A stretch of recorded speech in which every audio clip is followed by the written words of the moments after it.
नमस्कार साथियों, मैं विनय दीक्षित प्रवक्ता अंग्रेजी आप सभी लोगों का अपने YouTube channel Vinay Kumar Saraswati English में स्वागत करता हूं। हम लोग कॉम्प्लेक्स सेंटेंस पढ़ रहे थे जिसके तहत नाउन क्लॉज के कुछ रूल्स आपको लिखा दिए गए थे। अब ये रूल नंबर 3 हम देखेंगे। जब दो वाक्य दिए हों और दो वाक्यों में से कोई एक वाक्य एक्सक्लेमेटरी सेंटेंस अर्थात विस्मय सूचक हो और दूसरा वाक्य असर्टिव सेंटेंस अर्थात विधि सूचक हो। मतलब एक वाक्य एक्सक्लेमेटरी सेंटेंस हो और दूसरा वाक्य असर्टिव सेंटेंस हो।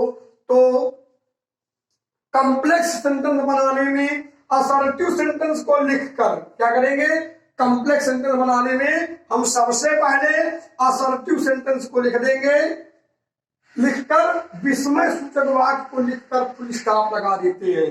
पहले हम कौन सा वाक्य लिखेंगे? Assertive sentence. इसके बाद विस्मय सूचक सेंटेंस लिखेंगे। अब चाहे असर्टिव सेंटेंस वाक्य के शुरू में आए चाहे वाक्य के बाद में आए। देखेंगे हम इस नियम को। नोबडी यहां पर देखिए लिखा है, नोबडी दिया है इसमें जो है, nobody can believe full stop how well they play। पहला सेंटेंस आपका असर्टिव सेंटेंस है और दूसरा वाक्य एक्सक्लेमेटरी सेंटेंस देखिए लगा हुआ है। अब इसको कॉम्प्लेक्स बनाएंगे तो पहले हम क्या करेंगे? पहले असर्टिव सेंटेंस को लिख लेंगे। देखिए पहले असर्टिव सेंटेंस को लिख लेंगे। कौन असर्टिव सेंटेंस? ये फुल स्टॉप वाला। क्या लिखेंगे? nobody can believe।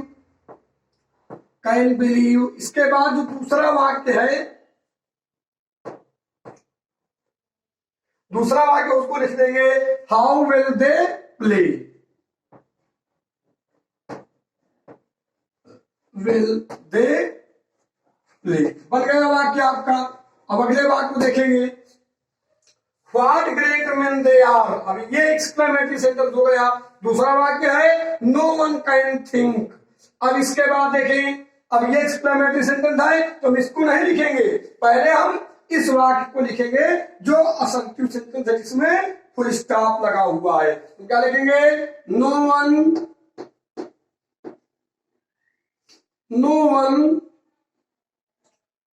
Can think, no one can think. अब इस वाक्य को लिख देंगे उसी तरह लिखेंगे जैसे लिखा होता है। What great men they are. What great men they are. लिख गया सेंटेंस। अब देखते हैं अगले नियम को। अब देखें हम रूल नंबर 4 को देखेंगे। जब दो वाक्य दिए हों साथ ही साथ एक वाक्य से प्रबल इच्छा का भाव व्यक्त हो। क्या होगा?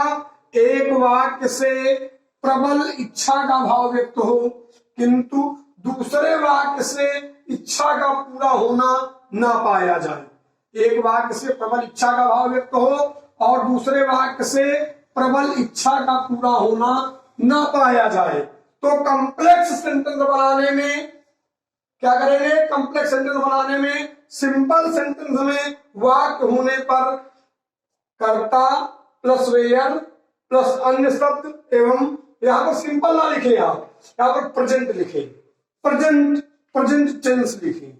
प्रेजेंट टेंस में वाक्य होने पर ऐसे करेंगे। प्रेजेंट टेंस में देखिए गलत लिख गया है, इसको सही कर लीजिए आप। जो है प्रेजेंट टेंस में वाक्य होने पर कर्ता प्लस वेयर प्लस अन्य शब्द एवं पास्ट टेंस में वाक्य होने, पास्ट टेंस में वर्ब होने पर, पहली वाली वर्ब होने पर subject plus verb plus past tens plus other words लिख लेते हैं।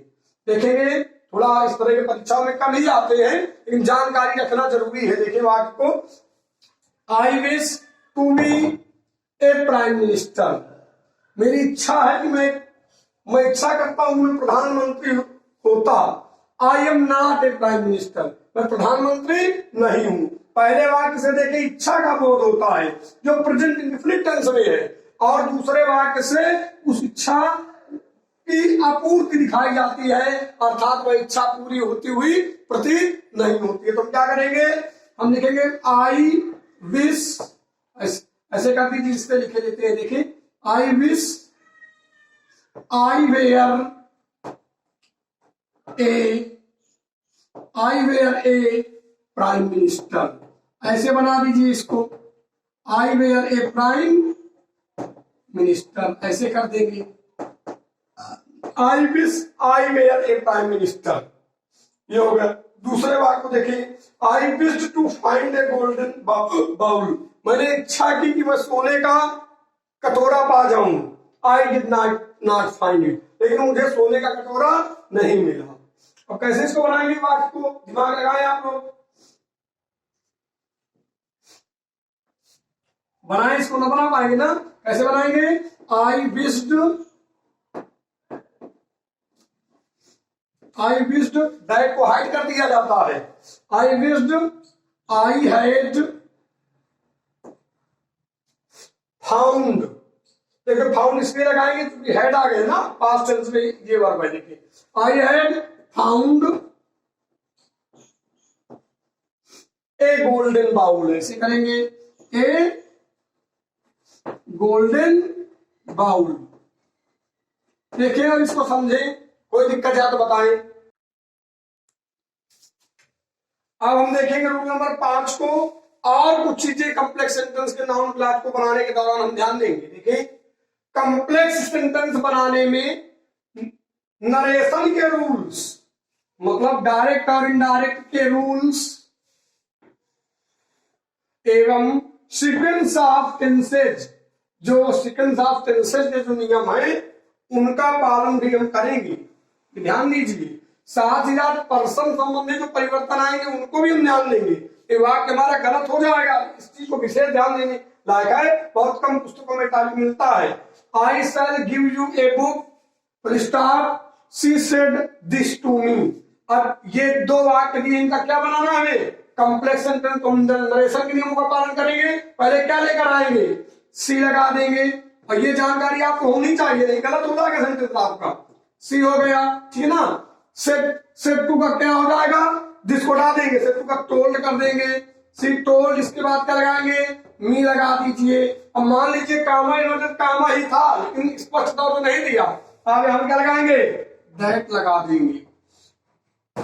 सी टोल्ड मी दैट, इसके बाद क्या लिखेंगे, देखिए आई आया फर्स्ट पर्सन प्रोनाउन, जो सी के पास आएगा। ये औपचारिकताएं आपको पूरी करना है। देखिए थोड़ा कॉम्प्लिकेटेड कंडीशन समझे, क्या हो जाएगा यहाँ पर, सी, ठीक है। आई के साथ सेल आया था, मतलब सी। अब इसके बाद क्या लगाएंगे हम, आई के साथ सेल आया था तो सी के साथ बिल आना चाहिए। रिपोर्टिंग और पास्ट टेंस में क्या हो जाएगा, वुड हो जाएगा, सी वुड हो जाएगा। इसके बाद क्या लिखेंगे, गिव, यू लगा दीजिए। मी है, यू को जब ऑब्जेक्ट से मी से बदला जाएगा मी ही रहेगा। मी ए बुक, सेंटेंस को ध्यान दीजिए, इस तरह वाक्य बनेगा। She told me that she would give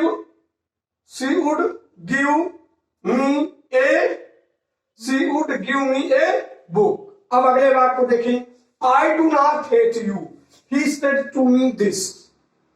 अब इस वाक्य को देखिए, कोई दिक्कत नहीं, उसी तरह का सेंटेंस ये भी है। सेड टू को हम किसे बदल देंगे, टोल्ड में क्या हो जाएगा, ही। सेड टू का क्या हो जाएगा, टोल्ड हो गया। इसके बाद क्या लगाएंगे, मी आया, मी लगा दीजिए, दिस को हटा दीजिए, दैट आएगा, दैट लगा दीजिए। आई फर्स्ट पर्सन प्रोनाउन, जो कर्ता से बदला जाएगा किसके पास जाएगा, ही के पास। ये दिमाग लगाने गलत हो जाएगा वाक्य आपका। दैट क्या लगाएंगे, ही। अब देखिए रिपोर्टिंग और पास्ट टेंस में थी तो सेट टू का रिपोर्टिंग और पास्ट टेंस में थी, तुम क्या करेंगे, डू नॉट किससे बदल देंगे, डिड नॉट में बदल देंगे। क्या लगाएंगे, डिड नॉट। हेट आया, हेट लगा दीजिए। इसके बाद अब ध्यान दीजिए, यू आया, कर्म बना हुआ है मतलब, और यहाँ पे कर्म में क्या था, मी। तो यू भी मी के पास जाएगा तो क्या जाएगा, मी ही हो जाएगा, ठीक है ना। क्या बनेगा, ही टोल्ड मी दैट, देखिए he told me that he did not hate me, ऐसे बनेगा वाक्य।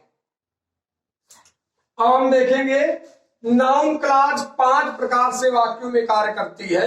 जैसे नाउन 5 प्रकार से संज्ञा कार्य करती है, उसी प्रकार नाउन क्लॉज भी वाक्यों में 5 प्रकार से कार्य करती है। इस प्रकार से कॉम्प्लेक्स सेंटेंस का निर्माण भी किया जा सकता है। देखेंगे नाउन क्लॉज वाक्य में 5 प्रकार का कार्य करती है। नंबर 1 देखेंगे सब्जेक्ट टू ए वर्ब, मतलब किसी क्रिया के कर्ता के रूप में। जैसे इस वाक्य को देखें, you are intelligent, full stop, this is known to all. हम कैसे बनाएंगे इसको, जब सब्जेक्ट के स्थान में लेकर आएंगे क्या लिखेंगे, जो नाउन क्लॉज है उसके कंजंक्शन का प्रयोग करेंगे। दैट यू आर इंटेलिजेंट, अब क्या लगाएंगे, दिस इज हटा देंगे इसको, इट या दिस दो में कोई भी यहां पर आ जाए इसको हटा देंगे। क्या लिखेंगे यहां पर, इज नॉन टू ऑल, ऐसे कर देंगे, नॉन टू ऑल कर दीजिए, ऐसे इसको बना देंगे, बन गया वाक्य। अब दूसरे वाक्य को देखिए, ऑब्जेक्ट टू ए वर्ब, किसी क्रिया के कर्म के रूप में भी मतलब संज्ञा का कार्य हो सकता है, नाउन क्लॉज कार्य कर सकती है। देखिए कैसे, someone had stolen my pen, किसी ने मेरा पेन चुरा लिया। आई डू नॉट नो, मैं नहीं जानता।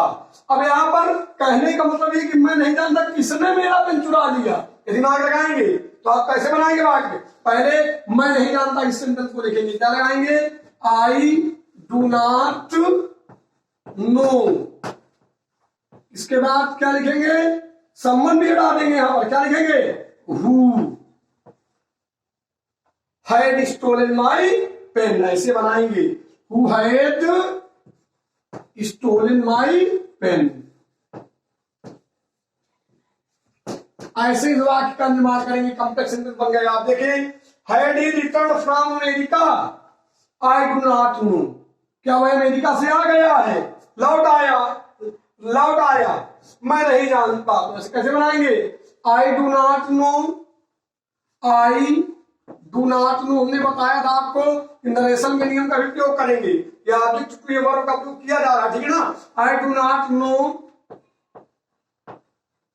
अब क्या लगाएंगे यहां पर, इफ लगा देंगे, इफ, अब क्या करेंगे, he had return from America, he had returned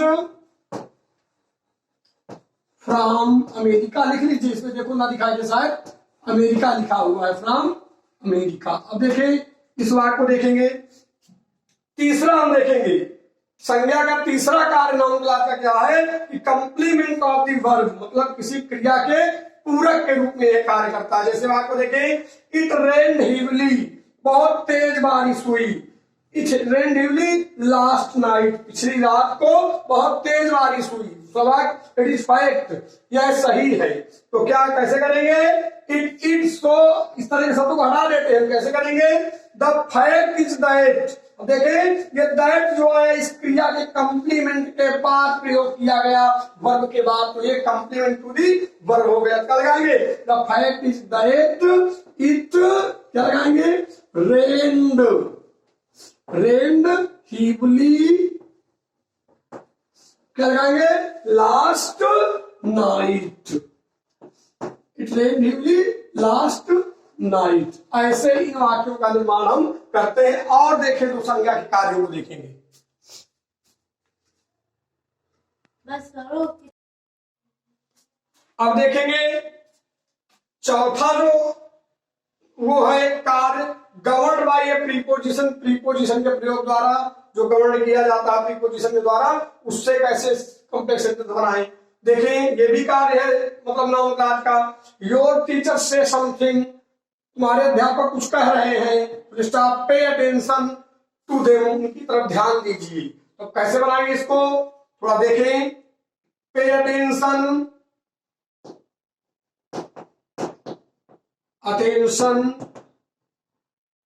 to what your teachers, देखिए आप कर दीजिए, टीचर्स का दीजिए। Pay attention to heart your teachers से, ऐसे बनेगा वाक्य जो है, देखिए टीचर्स से। Pay attention to heart your teachers से, उस पर ध्यान दीजिए जो तुम्हारे शिक्षक बताते हैं। अगला वाक्य देखिए, she told me this yesterday I must relay on it. देखिए इसको आई मस्ट कैसे बनाएंगे, I must relay on what, ऐसे करेंगे what she told me yesterday, ऐसे कर दीजिए शी टोल्ड मी यस्टरडे, ऐसे बना दीजिए इसको, ठीक है। I must relay on what she told me yesterday बढ़ा दीजिए। अगला देखिए पांचवा कार्य, case in opposition with a noun और प्रोनाउन। ये अंतिम मतलब यूज है, मतलब संज्ञा का जो नाउन क्लास का जो कार्य है, अंतिम मतलब क्लास का कार्य है। केस इन अपोजिशन का प्रयोग करके किसी संज्ञा या सर्वनाम के साथ देखेंगे। Kalidas was a great poet, everybody knows this, क्या करेंगे, नोज दिस फैक्ट, एवरीबडी ऐसे करेंगे, इसको बनाएंगे एवरीबडी नोज, नोज यहां पर क्या लिख देंगे, द फैक्ट, ठीक है, दिस बढ़ा देंगे, that Kalidas was a great poet, that Kalidas was a great poet, यहां लिख लीजिए आप लोग अपने मन से POET, ठीक है ना। अब देखें, the dacoits have robbed this village, डकैतों ने इस गांव को लूट लिया, दिस न्यूज इज ट्रू। तो अब यहां पर कैसे करेंगे, द न्यूज ऐसे करेंगे, the news that the dacoits have robbed this village, the dacoits have robbed this village, this village is true। देखिए इसको हम ऐसे बनाएंगे, ठीक है। एक और नियम को हम पढ़ेंगे अभी। अब देखेंगे हम थोड़ा स्पेशल पॉइंट एक देख लेंगे। यदि दिए हुए वाक्यों में से एक वाक्य में मे का प्रयोग हो तो उन वाक्यों को जरूरी नहीं कि मे का प्रयोग किया जाए, लेकिन देखें स्वीकृति या अस्वीकृति की संभावना को इंडिकेट करने के लिए और दूसरे वाक्य में उसी स्वीकृति या अस्वीकृति की संभावना को इंडिकेट करने वाले शब्दों का प्रयोग करके यहाँ पर शो किया जाता है। तो देखिए क्या करेंगे, मे का प्रयोग हो तो उन वाक्यों को अधिकतर इफ या वेदर से जोड़ा जाता है और टेंस के अनुसार मे के लिए प्रेजेंट या फ्यूचर टेंस का प्रयोग किया जाता है। जैसे देखिए इस वाक्य में आया हुआ है मे बी, कैसे बनाएंगे, अब देखिए तो इस वाक्य हम लिखेंगे आई डू नॉट नो। अब यहां पर लगाना है हमें क्या, इफ या वेदर, इफ लगा दीजिए या वेदर लगा दीजिए अपने मन से, ऐसे इसको बनाएंगे कॉम्प्लेक्स सेंटेंस में। वेदर ही, अब में को हटा देंगे, ही इज इंटेलिजेंट, क्या लगाएंगे, ही इज इंटेलिजेंट, इंटेलिजेंट ये बन गया कॉम्प्लेक्स सेंटेंस आपका। अगले भाग को देखेंगे, सी मे बी इनोसेंट, वह मासूम हो सकती है। डू यू नो, तो क्या लिखेंगे यहां पर, डू यू नो,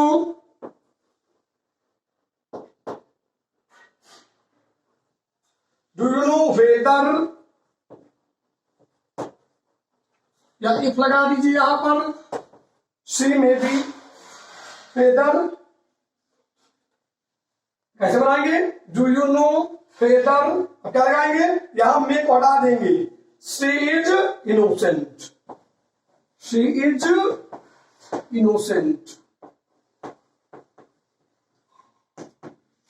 इस प्रकार हम लोगों ने कॉम्प्लेक्स सेंटेंस के तहत नाउन क्लॉज के सभी नियमों और नाउन क्लॉज के सभी कार्यों को हमने पढ़ लिया है। आगे आने वाले वीडियो में हम लोग कॉम्प्लेक्स सेंटेंस के एडजेक्टिव क्लॉज को लेकर आएंगे।